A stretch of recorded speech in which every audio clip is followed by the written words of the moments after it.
ይህ የምፅዓቱ አዋጅ ነጋሪ አገልግሎት ወቅታዊና ዕለታዊ ወጎችን በማቅረብ ትንታኔ የምንሰጥበት የተለያዩ እንግዶችንም በመጋበዝ የምናቀርብበት መድረክ ነው።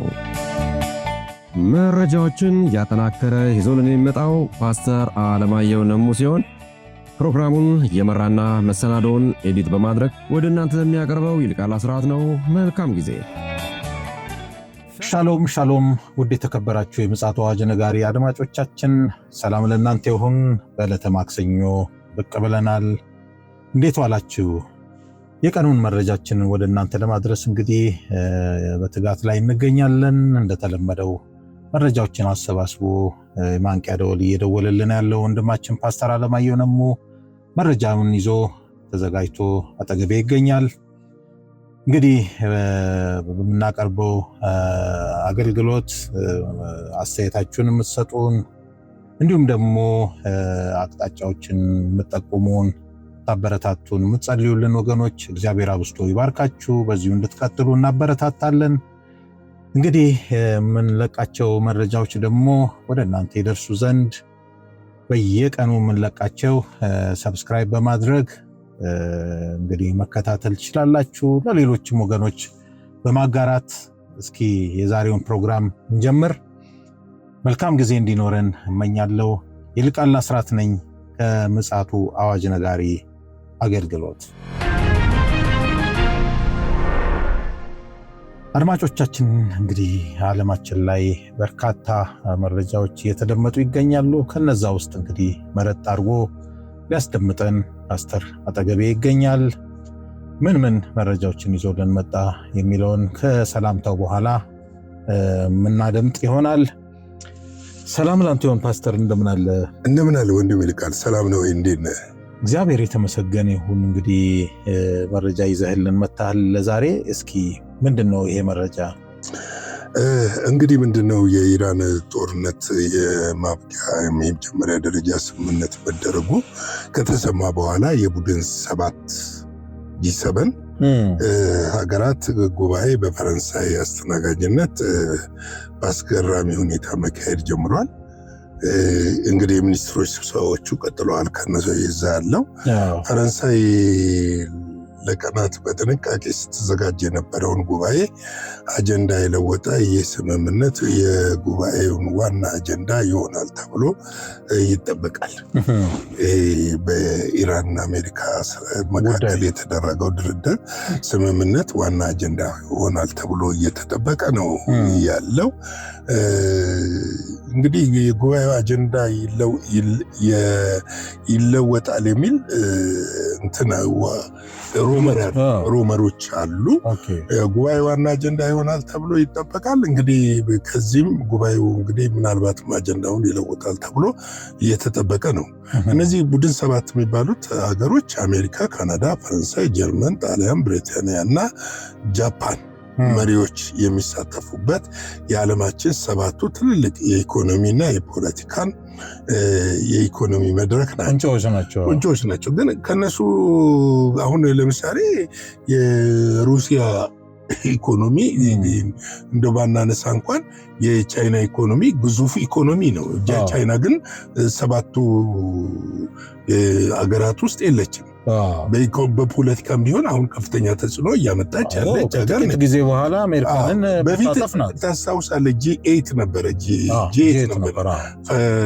እንትንን ሩሲያን አስወጥተው ነው G7 የሆነው እና ስለዚህ ምንድነው አሁን ላይ ያለው የዓለም ኢኮኖሚ መሽመድመድን ተከትሎ ዶናልድ ትራምፕ ላይ እነዚህ የአውሮፓ እነዚህ ሀገራት ጫና ያደርሳሉ ተብሎ ይታሰባል። ልክ ነው። ከዚህ ባሻገር ደግሞ ዶናልድ ትራምፕ በእነዚህ የአውሮፓ ሀገሮች ላይ ቅሬታ አላቸው። ቅሬታቸው ምንድነው? በተለይም በኢራን አሜሪካ ጦርነት በተገቡበት ወቅት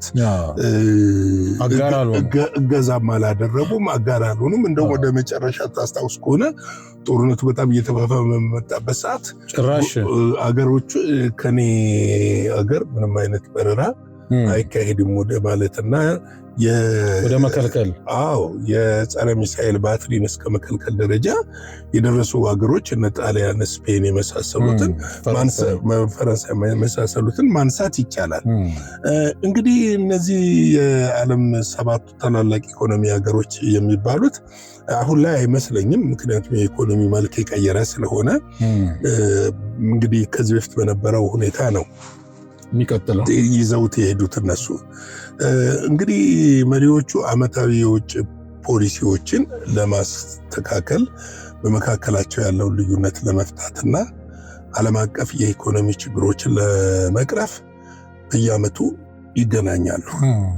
አሁን ላይ ግን ያለው የኢኮኖሚ ዶናልድ ትራምፕ ከጫኑት ታሪፍ የተነሳ ከዚህ ጦርነት የተነሳ የደረሰው የኢኮኖሚ ግሽፈት እነዚህን ሀገሮች ምናልባትም በዶናልድ ትራምፕ ላይ በአሜሪካ ላይ ጫና የማድረስ ነገሮች ሊያመጣ ይችላል የሚል ስጋት አለ። ሌላው አጀንዳ ለውጥ ቅድም ያልኩ ነው። ምናልባት አጀንዳ ለውጥ ትራምፕ የሚይዝ ስትራቴጂ ፕሬዚደንት ትራምፕ የዓለምን ኢኮኖሚ ያናጋውን ጦርነት ለማቆም በሚታገሉበት እና በዚህ ጦርነት ምክንያት በአውሮፓውያን አጋሮቻቸው ላይ ያላቸውን ቅሬታ በበረታበት ወቅት ፈረንሳይ የጉባኤውን አጀንዳ ቀውሱን በማስተናገድ ላይ ብቻ እንዲያተኩር ታደርጋለች ተብሎ ይጠበቃል። ገብተዋል። ወደ ሌላ አጀንዳ እሳቸው ወደ ሌላ አጀንዳ እንዳይገቡ አጀንዳውን በማስለወጥ ከቀውሱ እንዴት እንውጣ ወደሚለው ነገር ላይ እንዲያተኩር ትፈልጋለች። አሁን ቀውሱ ባይዘዌ የሚገርም ነገር በዩክሬን እና በራሽያ ጋር ያለው ጦርነት በጣም ሲሪየስ ነው። በጣም ከጦርነት አልፎ ታስታውሳለህ የኦርቶዶክስ ቤተክርስቲያንን ያቺም ደግሞ የነዳጅ እንትንን ዲፖዎችን እስከ መምታት ደረጃ ተደርሷል።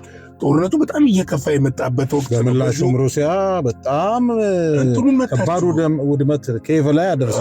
ኬቭ ላይ የደረሰው ታይቶ የማይታወቅ ነው። ያ የሚያምረው የኦርቶዶክስ ቤተክርስቲያን ራሱ ተመቷል እና እሱ ወታደራዊ ተቋማት ወድመዋል። ብዙ ነገሮች ይሄ በሆነበት ነው የሚሰበሰቡት። አሁን ለምንድነው የሩሲያና የዩክሬን ጦርነት ስበት ያለው አመጣበት ምክንያት ምንድነው ስንል ገብቷል።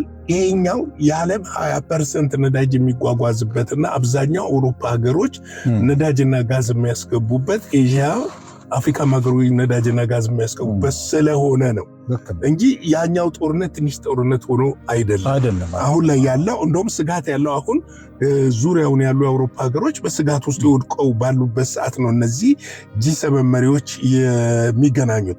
ነገር ግን ፈረንሳይ አጀንዳውን በማስቀየስ በቀውሱ ላይ ትኩረት እንዲደረግ እየፈለገች እንደሆነ እየተነገረ ነው ያለው። እንግዲህ ፈረንሳይ አጀንዳውን በተለየ ሁኔታ ለትራምፕ እንዲመች አድርጋ ለትራምፕ እንዲመች አድርጋ ያዘጋጀችው ሲሆን ባለፈው ዓመት በካናዳ እንደታየው ጉባኤ ትተው ወደ አሜሪካ እንዳይመለሱ እና እስከ መጨረሻ እንዲቆዩ ለማድረግ ሲባል የጉባኤው ቀናት ከልደት ቀናቸው ጋር እንዲጣጣም አድርገው አዘጋጅተውታል። እንግዲህ ከባህሪያቸው የተነሳ ነው። ሁለተኛ ነገር ሰውየው የማደፍረስ ነገር ላይ ጎበዝ ናቸውና በእርግጥ አሁን ላይ ዶናልድ ትራምፕ በጣም ተጨንቀዋል። በሀገር ውስጥ ከገጠማቸው ችግር የተነሳ ያንን ማርገብ ይፈልጋሉ። አሁን አብዛኛውን ወደ አክራሪነት የሚሄዱ አይመስለኝም። ምክንያቱም ያለባቸው ጫና የኛው ማለዘብ አለባቸው። ያለባቸው ጫና በጣም ከፍተኛ ስለሆነ እንግዲህ ሌላው ምንድነው የዩክሬን ስጋትና የዩክሬን ፕሬዝዳንት ዘለንስኪ አዲስ ወታደራዊ የገንዘብ ድጋፍ ለማግኘት ከፍተኛ ፈተና ገጥሟቸዋል። ምን ጥያቄ ያለው የኢራን ስምምነትና የአሜሪካ ትኩረት ሙሉ በሙሉ በመውሰዱ የዩክሬን ጉዳይ ወደ ጎን ሊገፋ ይችላል የሚል ከፍተኛ ስጋት አድሮባቸዋል። ምክንያቱም አሁን ኢራንን ጋር ድርድሩ ስምምነት ከተደረሰ በኋላ የሚገርምህ ምንድነው ወደ $300 ቢሊዮን ኢራንን መልሶ ለማቋቋም ለመስጠት ዶናልድ ትራምፕ ፈቅደዋል። አዎ ይሄን የሚገርም እንትን ምን እንደዚህ ጋር ተስማሙት አልገባኝም። መስማማቱ ሳይሆን ለኢራን የመጣው የበረከት ዝናብ ያልታሰበ ነው። አዎ እሳቸው ብቻ አይደለም አረብ ሀገሮቹ እነሱ እንትን ሊያደርጉ ነው። እንደውም እነሱ እኮ አሁን በተለይ ኤሚሬትስ በወታደራዊና በደህንነትም ዙሪያ እኮ በጋራ አብረው ለመስራት ስምምነት ሊያደርጉ ነው። ከኦማን ጋር ደግሞ በባህረ ሰላጤው በዚህ በሆርሙዝ ሰርጥ ላይ አብረው ለመስራት ስምምነት እያደረጉ ነው። እና ኢራን አሁን የሃይማኖት አይዲዮሎጂው አሁን እዚህ ጋር አልገደባቸውም። እሱ ብቻ ሳይሆን ምንድነው መሰለ ትናንትና ኢራን ድሏን እያከበረች ነው ሲሉ ብዙ ጋዜጦች ብዙ ሚዲያዎች ጽፈዋል እና ተናግረዋል። ኢራን ድል አደረገች ነው የተባለው፣ አሸናፊ ሆና ወጣች ነው የተባለው። ምክንያቱም በኒኩለሩም ላይ ቢሆንም ለተወሰኑ ዓመታት እንጂ እስከ ዘለቄታው አይደለም። እና ምንድነው ያም ቢሆን በሀገሯ ውስጥ ነው ሊከስም የሚችለውን በሀገሯ ውስጥ ነው። ወደፊት ደግሞ በሂደት ከአሜሪካ ጋር በጣም ሸሪክ እየሆነች እየሄደች ሲሆን ራሱ አሜሪካ አምርታ ልትሰጣት ይችላል። እንግዲህ በምሽቱ ፕሮግራማችን ላይ ይዘን ስለምንመጣ ነው እንጂ ናታንያሁ ራሱ የተናገሩት ነገር አለ።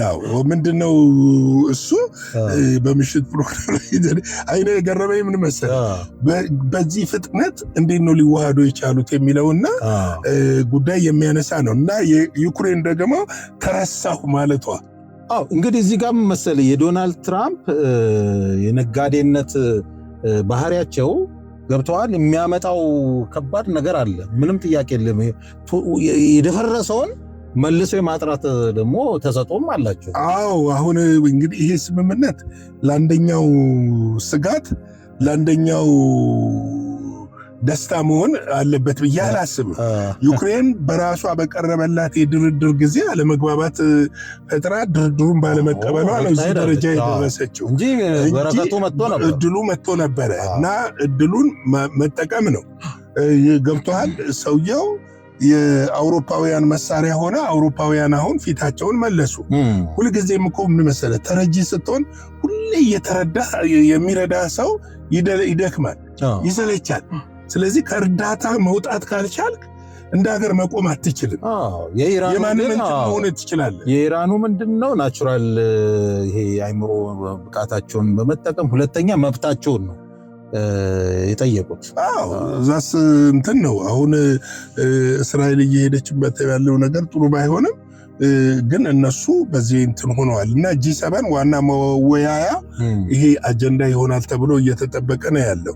እንግዲህ የማጠቃለያው መግለጫ ለውጡ የፈረንሳይ ባለስልጣን ሁሉንም ነገር የሚያጠቃልል ሰፊ የማጠቃለያ መግለጫ የሚያወጡትን ሐሳብ እርግፍ አድርጎ ይተዉት ሲሆን በምትኩ ትኩረት በጠባብና በተወሰነ ጉዳዮች ላይ ብቻ ያተኮረ የጋራ መግለጫ ለመስጠት ተስማምተዋል። ይህ መግለጫ በዋናነት ወሳኝ በሆነ ማዕድናት ላይ በቻይና ላይ ያለውን ጥገኝነት የመቀነስ ስትራቴጂ፣ በቻይና ከፍተኛ ምርት ምክንያት የተፈጠረውን የኢኮኖሚ መስተጓጎል እና የአውሮፓ ኢንቨስትመንት ማነስና በሚመለከት ጉዳዮች ላይ ያተኮረ ይሆናል ተብሎ ይታሰባል። እንግዲህ ቻይናንም ለማዳከም ያው ሁሌም ያስባሉ፣ ነገር ግን የሚችሉት ጉዳይ አይደለም። ግን አንድ የገረመኝ ነገር አለ። ይሄ ስብሰባ ከመካሄዱ ቀደም ብሎ ግን አንድ ትልቅ ህዝባዊ ሰልፍ በፈረንሳይ ለሚያደርጉት ከፍተኛ ስብሰባ ህዝባዊ ማዕበል በስዊዘርላንድ ተነስቷል። ተቃውሞ ምንድነው? በስዊዘርላንድ ነው ያለው። በስዊዘርላንድ ይሄ አልተለመደ ነው። ፈረንሳይ ነው የሚደረገው፣ ግን በስዊዘርላንድ ከፍተኛ ተቃውሞ የህዝብ ማዕበል ተነስቷል። ስዊዘርላንድ እንግዲህ የምትታወቀው በሰላማዊ የቡድን 7 መሪዎች በፈረንሳይ ለሚያደርጉ ከፍተኛ ስብሰባ እየተዘጋጁ ባሉበት ወቅት በስዊዘርላንድ ጄኔቭ በሺዎች የሚቆጠሩ ሰዎች የተቃውሞ ሰልፍ አድርገዋል። ሰልፈኞቹ የዓለም መሪዎች በዓለም አቀፍ ደረጃ እየታየ ያለውን የኢኮኖሚ እኩልነት መጓደሎችንና የአየር ንብረት ለውጥን ቀውስን ለመፍታት የሚደረጉትን አካሄድ በመቃወም ድምፃቸውን አሰምተዋል። ሀገር እነሱ ምንድነው ከራሳቸው ጥቅም አንጻር እንጂ ዓለም አቀፍ ያለውን ጫና ለመቀነስ አይደለም የሚያደርጉት። እነዚህ ደግሞ ተቃውሞዎቹ ምንድነው ዓለም አቀፍ ላይ የደረሰ ያለ የኢኮኖሚ ጫና አለ፣ የአየር ንብረት ለውጥ አለ። እሱ በተለይ የአየር ንብረት ለውጡ በጣም አስጊ ነው። በየጊዜው እንግዲህ በምድር ላይ የሚደርሰው ጥፋቶችን ስንመለከት ማለት ነው እና ስለዚህ ይህንን በመቃወም ከፍተኛ ሰልፍ አካሂደዋል። ሰልፉ የተካሄደው የዓለም ሀያላን ሀገራት መሪዎች በሚቀጥሉት ቀናት በመጀመሪያው የቡድን 7 ጉባኤ ላይ ለመታደም ወደ ፈረንሳይ መጓዝ በጀመሩበት ዋዜማ ላይ ነው። ትናንትና ነው የተደረገው። በጄኔቭ የተካሄደው የተቃውሞ ሰልፍ ወደ ግጭት ያመራ ሲሆን ሰልፈኞቹ ፈረንሳይ በሚካሄደው ቡድን 7 ጉባኤ ላይ ያላቸውን ቅሬታ ለመግለጽ ከፖሊስ ጋር መጋጨታቸው፣ መኪና ማቃጠላቸውንና የባንክ መስኮቶችን መሰባበራቸው የዓይን እማኞችና የጸጥታ አካላት ገልጸዋል። የሚገርም ነው። ይህ ሁከት የተቀሰቀሰው የአሜሪካ ፕሬዝዳንት ዶናልድ ትራምፕ ጨምሮ የሀያላን ሀገራት መሪዎች በፈረንሳይ በሚታደሙበት ወቅት ነው። እንግዲህ ይሄ በዓለም ላይ የተነሱ ጦርነቶች ያስከተሉት የኢኮኖሚ ቀውስና ውድቀት እጅግ በጣም ቀላል አይደለም የሚባለው። በእርግጥ በዚህ በመጨረሻው ዘመን ሊሆን ካለው ነገር ነው እየሆነ ያለው እና እንደዚህ አይነት ህዝባዊ ሰልፎችና ቀውስ መቃወም ከዚህ በኋላ ሊሰፉ እንደሚችሉ ነው የሚታሰበው። እንደውም እዚህ ላይ ብትናገሩ ጥሩ ነው ብዬ ነው የማስበው። ምክንያቱም ቅድም ስጠቅስ ስዊዘርላንድ ሰላማዊ በመባል የምትታወቅ ሀብታምም ሀገር እና እንግዲህ እዛ ላይ አመፅ ማቆጥቆጥ ከተጀመረ ይሄ ራሱ ዋነኛ አመላካች ነው ብዬ አስባለሁ። አመፅም ይበዛል አይደለም የሚለው ምንድነው መሰለህ፣ ምናልባትም ፈረንሳይ ላይ ዛሬ ሊኖር ይችላል እንደዚህ አይነት እንቅስቃሴዎች። ግን ፈረንሳይ በከፍተኛ የፖሊስና የወታደር ኃይል ጥበቃ እየተደረገ ነው ያለው። ሰሞኑንም እኮ አመፅ ነበር። ምንድነው እንደነዚህ አይነት ነገሮች አሁን በመጨረሻው ዘመን ላይ ያለው የኢኮኖሚ ውድቀት አሁንም እየጨመረ ነው የሚሄደው። ምናልባት ይረግባል የምንላቸው ነገሮች፣ ምናልባት የነዳጅ ዋጋ ቀንሷል፣ የአክሲዮን ዋጋ አቆጥቁጧል። የነዚህ ማቆጥቆጥ የሸቀጥን ዋጋ ለውጥ ሊያመጣ ይችላል የሚል ነው። ግን ወደ ነበረበት ይመልሰዋል የሚል ነገር አይኖርም። ወደ ነበረበት የሚመልሰው ነገር አይደለም። አሁን ለምሳሌ አሜሪካኖቹ የሚጠብቁት ነዳጅ ወደ $3 እንዲመለስ ነው በጋሎ የሚጠበቀው። ነገር ግን ምናልባት 3.5 ድረስ ሊመጣ ይችላል፣ ሊወርድ ይችላል። የእነሱ ኢኮኖሚ እንደኛ አይደለም። እኛ ሀገር ነው አንድ ነገር ወዲያው ከተሰቀለ የማይወርደው። ሁሌም እኛ ሀገር የሆነ ነገር ጨመረ በጨመረበት ነው የሚቀጥለው። ኢኮኖሚውም ተረጋግቶ ሲወርድ አትመለከትም። አንዳንድ ምን አይነት የኢኮኖሚ ስሬት ነው ያለን እኛ ላል ነፃ ኢኮኖሚ የሚባለው አይመስለኝም። የኛ ሀገር መንግስትም መቆጣጠር አለ፣ ቡድኖች የሚመሩት ኢኮኖሚ ይመስለኛል። ብዙ ጊዜ ነፃ ኢኮኖሚ ሲሆን እኮ ሲጨምር ይጨምራል፣ ሲቀንስ ይቀንሳል። ገበያው ሲወርድ መውረድ አለበት። በነፃ ገበያ በገበያ ዋጋ ከሆነ የምትመራው ልክ ነው። የኢኮኖሚ መርሁ የሚለው ይሄ ነው። ግን የኛ ሁልጊዜ ይሰቀላል አይወርድም፣ ይሰቀላል አይወርድም። በጨመረበት ነው እዛው የሚቆየው። የሚወርድበት ሜካኒዝም የለም። እና ልክ ይሄ ከደርግ ጊዜ ጀምሮ የእዝ ኢኮኖሚ ገብቷል። በኢህአዴግም ጊዜ ከፊል እዝ ነበር። ነፃ ገበያ ነው ይባላል እንጂ የነፃ ገበያ ባህሪ እየታየ አይደለም። አሁንም እኛም ጋር እየታየ አይደለም። እውነት ለመናገር እንድ ነገር በጨመረበት ወደዛው ይጨምራል።